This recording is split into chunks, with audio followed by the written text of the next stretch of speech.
Daily requirement நமக்கு நார்ச்சத்து எவ்வளோ வேணும் ஒரு 25லேருந்து 35 கிராம் வந்து நமக்கு வந்து ஒரு நாளைக்கு தேவைப்படும். அதில கிட்டத்தட்ட ஒரு 3 கிராம் 4 கிராம் வரைக்கும் வந்து இந்த மக்காச்சோளத்து நமக்கு ஸ்வீட் கார்ன்ல வந்து நமக்கு கிடைக்குது.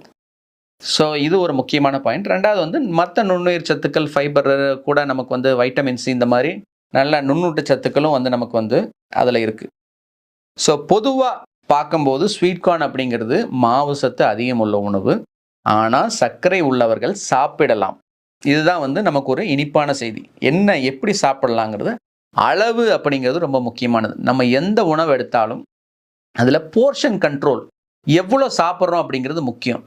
அதுதான் அந்த உணவு வந்து நல்ல உணவா, கெட்ட உணவா அப்படின்னு வந்து நமக்கு வந்து காமிக்கும். ஒரு அ உணவு நல்ல உணவுன்னு இப்போ உதாரணத்துக்கு சிவப்பரிசியோ, இல்ல வந்து நமக்கு வந்து மில்லட்ஸோ நல்லதுன்னு சொன்னா கூட, நீங்க அதையுமே அதிகமா சாப்பிட்டா சர்க்கரை ஏறத்தான் போகுது. ஸோ அதனால வந்து அத வந்து நம்ம வந்து ஒரு நல்ல உணவு அப்படின்னு நெறைய சாப்பிடலாம். கெட்ட